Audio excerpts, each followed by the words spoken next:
Something I do often as a person who works with a lot of different folders and is constantly jumping into the same folder again and again is I like to customize the folder property to be a specific color.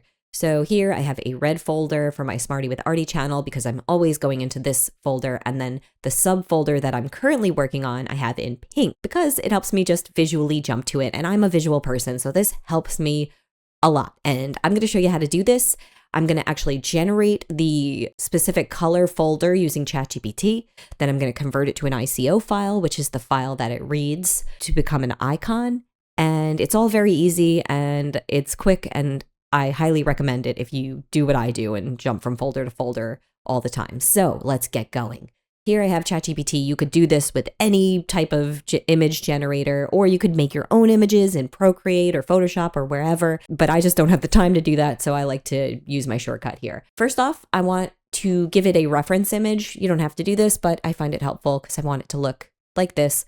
So I am just going to use my snipping tool to create a copy of this folder here. So in order to get my snipping tool on a Windows, I hit the Windows key, Shift S, and then I get this little crosshairs and I can left click and drag wherever I want to copy. So now I have a copy.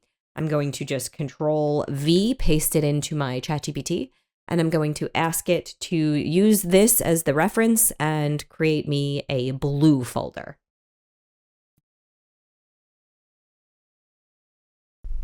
Okay, so I wrote out my sentence. I want a blue folder attached as reference. I noted that it'll be converted to ICO just because it might help with the sizing. I'm not sure. You could probably leave that out, but I like to include it. And of course, very importantly, I want a transparent background. So I'm going to now just switch this to create image so it knows for sure that it's creating an image, and send it over. Beautiful. So this looks pretty good. I can now download it. It does seem to have a transparent background. And within my downloads folder here, I can see the new image. What I'm going to do is rename it. I'm just going to call it blue. And I'm going to cut it and put it into a subfolder with my other icon PNGs. Okay, so here we go. I'm putting it into the subfolder.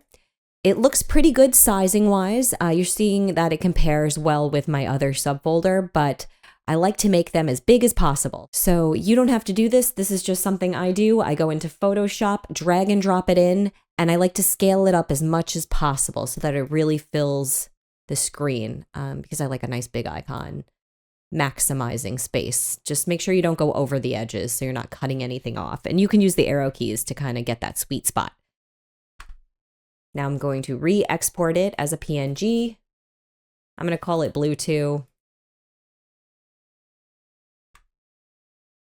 And if you look in this folder, it looks just a little bit bigger, and that's pretty cool. And if I right click and hit properties on it, I can see its size here. Its size isn't too important because the converter I'm going to use is going to make sure it is exported in the correct size. So I don't have to worry too much about that. Now I'm going back to my browser. There's an online converter that will take an image and convert it to an ICO format, which is super useful. It's totally free. I'm going to paste the link in the bio, but I just found this by ChatGPTing ICO converters. So you could probably find a bunch of different ones. This one is good. I like it. No complaints. So this is the one I use. And what I'm going to do is just take from my folder that blue PNG, drop it in, and I'm going to scroll down and you'll see that it's got settings here that it's going to convert to. And what I like is this 256 by 256. I think that's the max size you can use as a ICO for your folders. And I like it to be at max size, but you can switch it down if you want. However, I like this. I recommend 256 by 256. And let's just start. So I push start. It works really fast. I've got my ICO here. All I have to do is download it, and it will show up in my downloads folder. There we are. So I've got my little blue ICO. I'm going to go back to my icon folder here and go into my subfolder, ICOs. I'm going to cut it. I'm going to paste it. And now all I have to do is find the folder that I want to have this blue icon go to my properties and change it up. So what I'm going to do is go down. I want my tutorial folder, because I'm always in this folder, to be blue. So I'm going to go to that, navigate there, and just right click over it. Go to properties. Then under properties, go to customize. There's a tab at the end called customize, and then change icon. If I hit that, it'll have some suggested icons, but what I want to do is find my custom. So I'm going to browse to that subfolder, and I'm already linked there because I used this one before. So with my blue ICO selected, I'm going to open, hit OK again, and look at that. My tutorials subfolder here is blue. So when I scroll through to find my tutorials folder, I'm seeing my red one, but if I go down, blue. Perfect. So it'll be easy for me to find. And here we can see again, tutorials is in blue. When I need to get into my tutorials, it's as easy as just looking for a color. Look at that. And look, it's about the same size as the others. And like I said, you don't need to make it a folder. You could make your icon a little sun or whatever you like. I'm boring though, so I just do it by color, but you can go crazy with it. I highly suggest you try this out if you're navigating through folders a lot like me.